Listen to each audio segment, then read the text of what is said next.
коррупциянын атасы бул Акаев.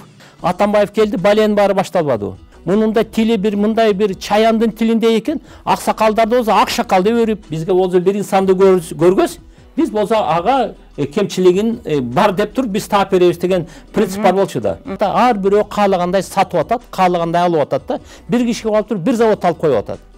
Бул болбогон нерсе да. Бир жылдан кийин келсем, койдун баарын жеп койгон, ойдун баарын сатып берген, тракторлордун болсо дөңгөлөгү жарылып бүт бар үйлөрдүн жанында турат. Анан кийин жанагы Камыш аке, жана Бакай аке бар эле баары. Акелерим айтты, же бизди өлтүр, же бизди бак дейт да. Ошон үчүн айттым мен, өлтүрбөйм, мен бакпайм. Сөздү өзү убагында угуш керек эле деп да. Себеби бизди жооп бербейт. Министр болду. Мына жана бизде медицина боюнча скорый помощька коронавирус болуп атса, ошол жерден да бирдекени алып алыптыр да. Бул кандай ошо? Көз карандысыз, ачык айкын, бурмалоосуз көрсөтүүлөрдү бир гана Үмүт ТВдан көрүңүздөр. Үмүт ТВ эл кызматында. Саламатсызбы, Ерустам мырза, биздин студиябызга куш келдиңиз. Мына бүгүн өзүңүз көргөндөй, биздин саясатта бир топ бир оомал төкмөл учурлар болуп жатат. Бул саясаттын өзгөрүшүнө чейин сиз жөнүндө да биздин Кыргызстанда бир топ өйдө ылдый ой пикирлер айтылды эле. Анын бардыгын сиз өзүңүз билет болушуңуз керек. Ошого карабай бүгүн биздин көрөрмандар кыргыз эли сизди аман эсен, жапжашынакай өзүңүздүн формаңызда, андан калса бир топ Кыргызстан үчүн илимий иштерди да жасаган инсан катары жолугуп отурабыз. Ошол бүгүнкү күндөгү өзүңүздүн ал акыбалыңыз боюнча эмне иштерди жасадыңыз, ошол боюнча кайда бардыңыз, качан келдиңиз деген сыяктуу бир коомчулукка өзүңүздүн чындыгыңызды, анткени бүгүн кара пиар күч алып, кара пиардын өмүрү жашап жаткан учур эмеспи, айрыкча биздин Кыргызстанда. Ошол учурда сиз жөнүндө айтылган сөздөрдүн канчалык чындыгы бар, ошол боюнча көрүүчүлөргө азын улак оюңузду ортого салып кетсеңиз. Биринчиден ким эмне дебесин, баарыбыз кыргыз болгондон кийин, Кыргызстан жалгыз эле бир кишиники эмес, баарыбыздыкы. Ошон үчүн кай жерде жүрбөйлү, кандай сөз болбосун, дайым эле бул өзүбүздүн Кыргызстанды эстегенде, өзүбүздүн сууларды эстегенде, тоолорду эстегенде, жана мен негизги Турцияда болдум. Көздөн жаш кетип, жүрөк толкунданып, дайым эле бияка кеткибиз келип турган. Бирок жана шарт ошондой болуп калды да. Мен жанагы өзүм комсомолдон кеткенден кийин инфаркт болуп, жүрөгүм операция жасалган. Анан ошого карата 1-2 жылда бир жолу барып туруп жүрөктү текшертип тазалап турчу да тамырларды. Анан ошого карата 2015-жылы 18-июнда ошол жака кеткем, кадимки эле процедура боюнча. Анан бул жакта болсо биздин Финнадзорду текшерип, анан ошого карата 1-2 жолу мындай сөз болгон. Анан ошого карата мен жакка кетип калгандан кийин мен үстүмөн уголовный дело ачып, анан Интерпол аркылуу бүт жерден болсо издетүү жарыялап коюптур да. Ал болсо негизги эмнеден болду? Биз болсо эң негизги күнтөр боюнча 4-5 жолу Атамбаев менен де айтыша кеткенбиз. Ал болсо жана министр болуп турганда да, ал премьер болуп турганда да, ал президент болуп турганда да. Анан кийин башка болсо мындай болбойт, биз үлгүлүү кылабыз деп Талас Алтын деген бир коомду түзгөнгө аракет кылганбыз. Бул болсо байлыктар, бул болсо биздин аталарыбыздан келген. Ошого карата 1000 жыл мурун алар бизге бул жерди анын кендеринен өткөрүп берген. Анан ошого карата дагы биздин балдарга миллион жыл болсо иштесе иштеп бериш керек. Ошондой ой менен Талас Алтынды түзгөнбүз. Анан ошого карата ушуну түздүңөр деп эле жанан аркаман мындай ар түрдүү кемчиликти издей баштады. Аны зас келгенсип болсо, анын жанында жүрген кишилер келип алып, бир 10 чакты ишкананы банкрот кылып бизге өткөрүп бересиң деди. Мен аларга да айттым, мен эч качан мындай ишти жасаган эмесмин, жазабайм дедим да. Адам мурун жанагы Бакиевдин кезинде да ошондой болгон. Максимий келип алып туруп жанагы Кыргыз Телекомду, жанагы ТЭЦти, анан Кыргыз Теплосетти, ошонун баарын банкрот кылып бизге өткөрүп бересиң деп өкөз айтыша кетип, анан иштен кеткем. Мен жана Финнадзордун ушулардын сөзүн укпайм деп, мындайга барбайм деп 3 жолу иштен кеткем. Жанагы бирдекени сурайт, жазабай койсоң эле иштен кетесиң. Анан иштен бизден жөн кетирбейт да, анын үстүнө да жамандайт да. Анан ошого карата жанагы Бакиевдин кишилери келип алып туруп, жана көп ишкананы ушундай алып бересиң дегенде болбой койгондон кийин, анан Атамбаев өзү киришпеди. Ага да керек болуп калды да көп нерсе. Анын себеби көп ишканаларды өзүнө менчик кылып алган. Анын бүт баары менде билчим. Вот жакшынакай жана турган завод бар болчу, өйдө жакта форум деп жүрөт го. Ол жанагы ошол жерде абдан келечекте жазай турган машиналардын завод институту жана заводу болчу. Аны болсо 1 тыйын калып алды. Анан экинчи болсо жанагы автосборочный завод деген бар эле. Вот, аны болсо 1 тыйын калып алды. Анан кийин жанагы барып алып туруп бир күнү Атамбаев экөөбүз андан катуу сүйлөшкөнбүз. Мен айткам, биз коррупция деп атабыз бүгүнкү күнү. Коррупция бүгүн башталган эмес. Коррупция бүгүн аны жое албайсың. Аны жоюш үчүн эң негизги жанагы биз болсо 91-жылкы закондорду өзгөртүш керек. Себеби биздин болгон мүлктү biz rubelden somga ötkende bizdin mülktер жалпы саны bazı 59 milyard bolçu. Oşunu 100 öze arzandatıp 550 milyon kılıp koyganda oşodan beri gelip atat. Mına bugün dele biz alsak Kırgız'ın mülkleri жалпы 65 milyard. Anı olsa жалпы 6,5 milyard da pezepte atat da. Аны ошого карата ар бирөө каалагандай сатып атат, каалагандай алып атат да. Бир кишиге алып туруп бир завод алып коюп атат. Бул болбогон нерсе да. Аны ошого карата мына биздин негизги кагыс ошодон башталган. Анан кийин эмне кылыш керек? Анан иштен кетирди. Анан пенсия чыкты. Анан мен жанагыдай чакы кетпедимби? Кеткенден кийин анан Атамбаев болсо бир жерге барып алып туруп, жана жамандап, бол таласка барып алып салтынды түзүп, анан кийин ушундай иш жазады, болбогон кагаздарды сатты, тигүүдө баштабады. Аны зас келгенси бул болсо эшектер менен связи бар эле деп, аны да үстүмө кийип салды. Эч бир тиешем жок да. Мен аны билген де жокмун, уккан да жокмун, жазаган да жокмун, билбеймин. Аны ошо карата элге ошентип жарыялай берип, мунун да тили бир мындай бир чаяндын тилинде экен, аксакалдарды болсо акшакал деп берип, тигилерди болсо малысыңар, адам семейлерде бирдекелерди айтып бир жабыштырганга кыйын экен да. Аягында өзү көрүп атпайбы? Мен мисалы эч кимге жамандык каалабайм. Мына мисалы мен келдим, айтып атам бүгүнкү күнү. Биз болсо болгону бир 6 миллиондон 6,5 миллиондун тегерегинде кыргыздар биз барбыз. Ошого карата биз болсо ар бир кишиге колдон келишинче дурус мамиле жасашыбыз керек. Анан мен де чакы баргандан кийин бир жарым жылча кыйналдым абдан. Себеби чакы барып дарыленип чыксам эле уголовный иш ачып өтүп Кыргызстанга келейин десем, Интерпол болуп калыптыр. Анан кийин нары бери өзүбүздүн жора жолдоштор менен кеңешип, туган туышкандар менен кеңешип, аналар айтты, сен келбей тур деп да. Анан ошо жерге жарым жыл өттү, 1 жыл өттү, ошентип отуруп 5 жыл, 5 ай, 5 күн өтүп кетти. Бирок ошол жерде де жөн жүрбөй, жанагы бир өзүм докторский диссертацияны бүтүрдүм. Калифорния университетке профессор болдум. Анан жанагы илимий жанагы иштер бар эле биздин рынок боюнча. Ошо боюнча 3 китепти жаздым. Адам башка жанагы Кыргыздын өнүгүү деп баягы 5 ашу программа бар эле 12 жыл мурун сунуштаган. Кыргызстанды кантип өнүктүрүш керек деп. Ошону жаңы вариант кылып туруп азыр аны даярдадым. Адам башка жана сценарий жагынан бар эле. Жанагы биздин Жибек жолу боюнча түрктөр үчүн 20 сериялык кино жазып бердим. Ошого карата мен ойлойм, бул абдан жакшы мен үчүн мезгил болду деп да. Кыйналдым, кысталдым, бирок иштеген үчүн жакшы болду. Аркамы карадым, эмне жазадым, кандай болдум деп, комсомолдон баштап бүгүнкү күнгө чейин бүт баарын эстеп, эмне үчүн мындай болуп атат? Эмне үчүн ошол жакта ушундай болуп калды деп. Анан байкап көрсөм, жанагы биздин жетекчиликке келе аткан кишилер абдан бийликке даяр эмес экен да. Мисалы Акаев болсо алаңдап келди, биз баарыбыз депутат элек. Анан кийин айтып калды, Чыңгиз Төрөкуловичке айтканбыз, сиз президент болуп бериңиз. Калыс болуп бериңиз, анан өкмөттү жакшынакай кылып коелу, ошол иштесин деп. Жок, мен болбойм. Жана Гавел деген бар эле Чехияда, драматург. Аны бол десе болуп албады. Анын Чехияны жакшы өстүрбөдү. Анан Чыңгиз Төрөкулович жанагыдай болбой койгондон кийин ары карап, бери карап, анан Акаев болуп калбады. Келгенде эле мен бир нерсени байкадык. Ошол кезде жанагы Эгембердиев, анан дагы 5-6 балдар ачкачылык жарыялап, Ак үйдүн жанында отурганда, анан кийин жанында биз болчу жүргөнбүз, бүт баарын камсыз кылып. Анан карасак майда суук жаан жаап атканда, анан ошол кезде болсо уже 4 күндөн бери ачкачылык жарыялаган балдар болчу. Анан Акаев чыкты. Чыккандан кийин Тургуналиев ага болсо калпак кийгизди. Анан нары карап койду, бери карап койду, колу мынтип коюлуп басып кетти да. Ой, айланайын, келип айтса болмок да. Ой, ачкачылыкты токтоткула. Мына мен президент болдум, керек болсо жаныбызга отуруп алыш керек эле да. Ал баарын таштап кетип калды, эртеси күнү келди, тойгон, ичкен го түнү менен. Келип ал анан кийин эми ачкачылык болбосо жакшы болот эле тигүү деп сөздөрдү. Анан байкап көрсөк, иштерде жакшы болбоду. Анан кийин Бакиев келди. Ал баарыбыз ойлодук, Макаев кетти, Бакиев келди. Будай абдан куугундукту, мындай жаманчылыкты көрдү, тиги болду. Иштеп берет го деп ойлогонбуз да. Анан кийин келип алып эле 1,5 жыл иштегени жакшы эле болду.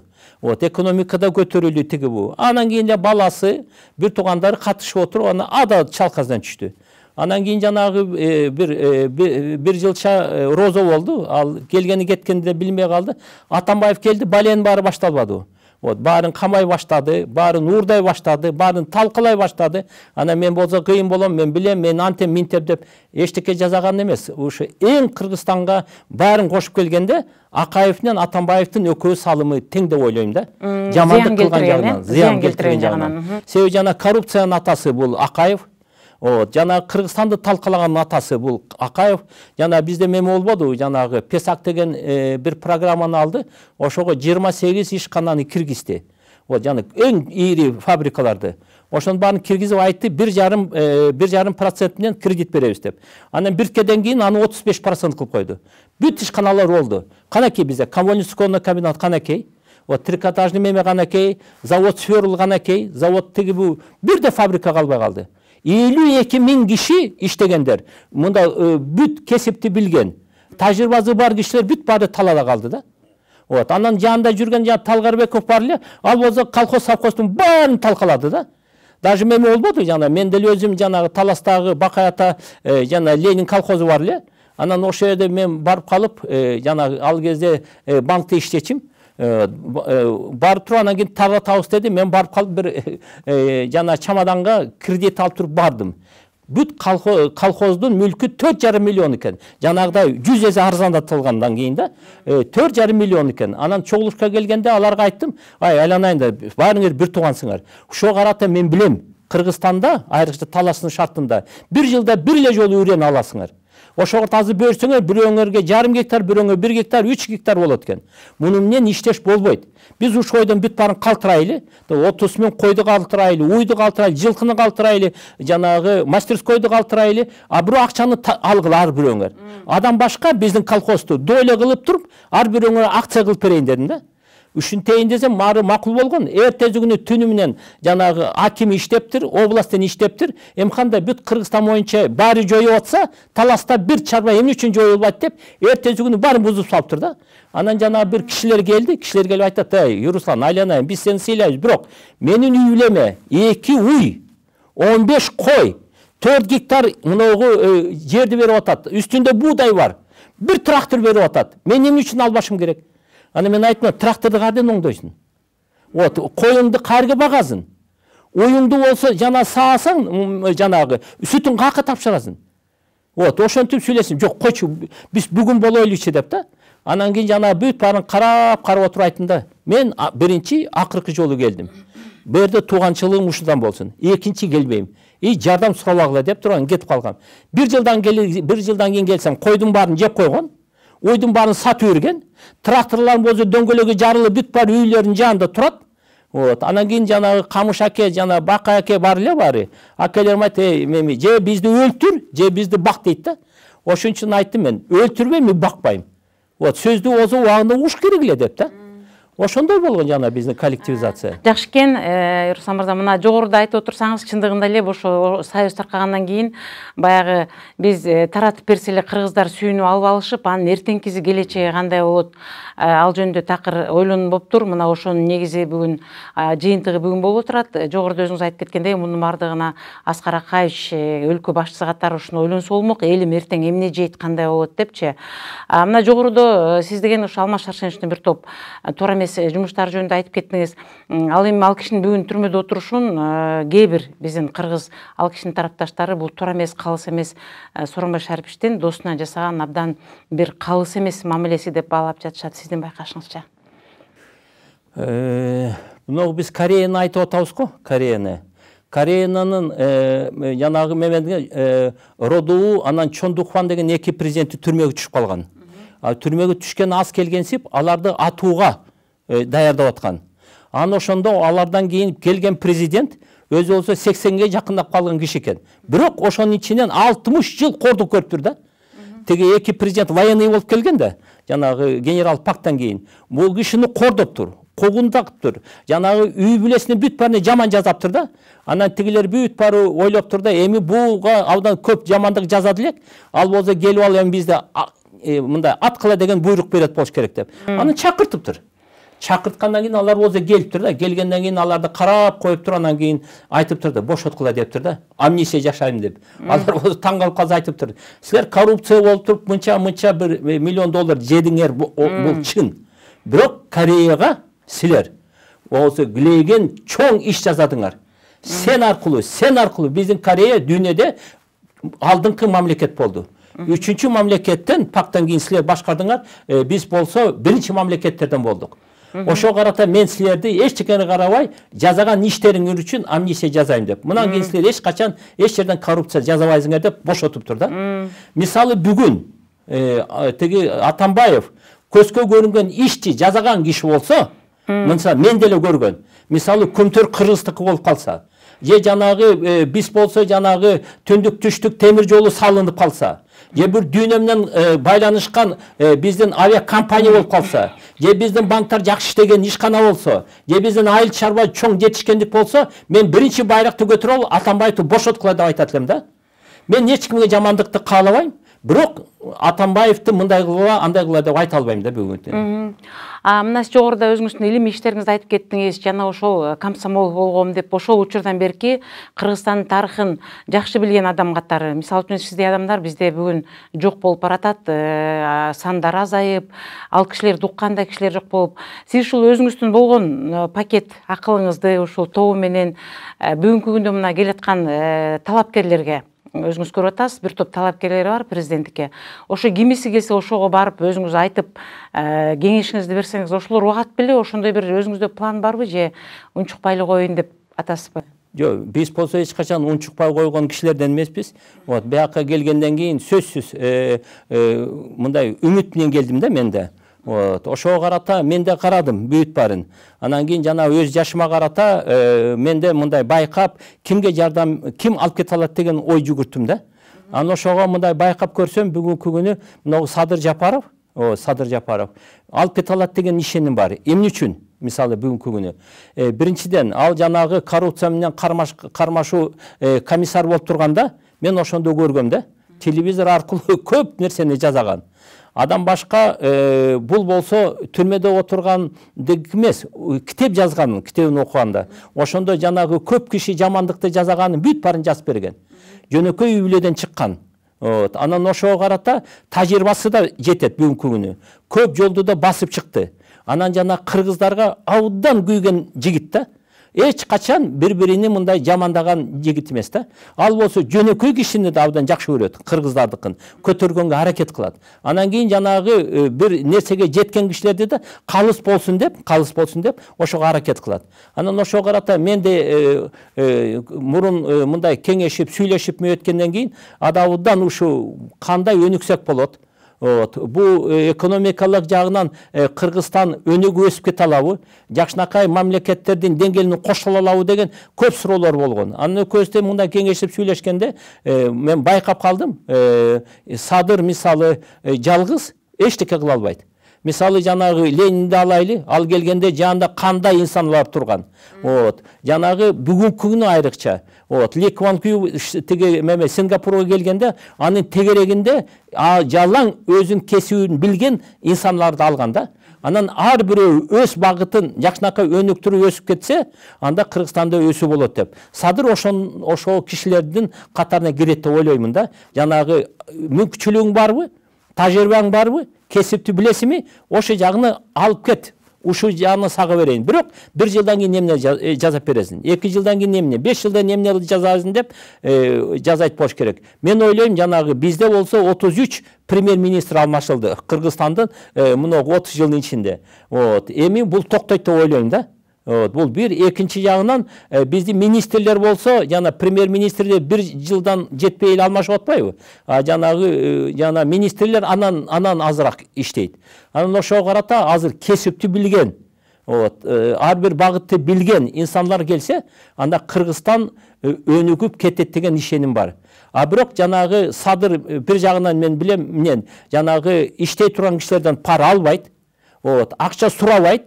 Анан кийин ал болсо жанагы айтып атпайбы, мен бүгүнкү күнү президентский болуп өзүмө жоопкерчиликти алайын деп. Анан курултай болуп, ошо курултайга барып, мен жооп берейин. Bir жылда эмне кылганым. Меники туура эмес болсо сын айткыла. Эси такыр туура эмес болсо кеттезеңер кетейин деп. Ошон үчүн мен бирок башка министрден, башкалардан да ошондой талап кылам деп атпайбы. Себеби бизди жооп бербейт. Министр болду. Мына жана бизде медицина боюнча скорый помощька коронавирус болуп атса, ошо жерден да бирдекени алып алыптыр да. Бу кандай ошо? Анан ошого карата мен ойлойм, жана Садыр азыр болсо карап туруп байкап атат. Ошого карата бир жакшынакай айыз багытын билген инсандар менен жаш, орто, жашы жеткен кишилер дебей, кесипти билген балдар бийликке келсе, инсандар, кыргыздар, бул абдан жакшы болот деп да. Анан кийин жанагы Садырды дагы мөйт атпай бүгүнкү күнү биз болсо кандай коомго баратабыз деп. Анан кийин болсо биз болсо феодализмден көп жыл мурун өттүк жанагы. Анан коммунизм, социализмде да көрдүк, коммунизмде көрдүк. Азыр кайсы коомго барабыз деп. Анан ошо карата бир сүйлөшкөндө байкап калдым, мен өтүп атабыз. Биз болсо жана калыс коомго барайлы деп атабыз. Интегральный общество деген. Бул эмне? Бул мисалы жанагы ар бир кишинин эмне жаза алат, ошону талап кылайлы. Бирок ар бир кишиге эмне керек, ошону берейли деп да. Себеби биз кыргыздар азбыз да. Жана ошого карата ар бир кыргызга жанагы майып болобу, же батыр болобу, ар бирөөнө ошого карата биз мамиле жасашыбыз керек. Мен да өзүм ошондой деп ойлойм да. Ар бир кыргызды жана кызыл китепке киргизгендей, биз рабочий кабинет берип, ар бирөөнү карашыбыз керек да. Мына жогоруда өзүңүз айтып кеттиңиз, ошол күтүүсүздөн эле ооруканага барган жери менен иш козголушту деп. Бүгүн ошол сизге козголгон иштин чын төгүнү аныкталып, такталып, анан кийин бардыгы чындыкка чыгат деп ишенесизби? Жок, мен ишенем, ошон үчүн келдим да, биринчиден. Экинчиден мен байкап көрдүм, жаңы жетекчилер келиптир. Алар менен да бир сыра сүйлөштүк. Анан сүйлөшкөндөн кийин жанагы жазаган иштери башкача, мурункудай эмес. Сүйлөгөн сөздөрү да айырмаланып турат. Ошого карата жалгыз меники эмес, жана байкадым, жана көп балдардын иштери каралып, туура жагына чыкты да. Мурун болсо жана айткан сөзүн укпай, ар бир киши законду болсо өзү кандай түшүнөт. Кабыл алган законду алгандай түшүнөт. Алгандай болуш керек эмес, ал өзү кандай түшүнөт да. Ошо боюнча иш жасасчы да. Анан жанагы бир жаман мемес бар го, жанагы бизге болсо бир инсанды көргөз, биз болсо ага кемчилигин бар деп туруп биз таап беребиз деген принцип бар болчу да. Азыр жана биз сүйлөштүк, байкаштык, кеңештик, анан кийин айтып бердим эмне үчүн болгон, кандай болгон. Анан ошого карата туура эле болот деп ишенем да. Баары чечилет. Маегиңизге чоң рахмат. Мына көрүүчүлөр күткөн жоопту сизден алышты. Мен ойлойм, Кыргызстандын келечеги жакшы болот деп, биз эч качан деген жана карынын сөзүн капкада сал деген сыяктуу сиздей легендарлуу кишилерди ар дайым азын улак болсо да угуп, биздин мамлекетке келе турган пайдаларын сөз жок алышыбыз керек го деп ойлойм. Дагы бир жолу маегиңизге рахмат. Рахмат. Көз карандысыз, ачык айкын, бурмалоосуз көрсөтүүлөрдү бир гана Үмүт ТВдан көрүңүздөр. Үмүт ТВ эл кызматында.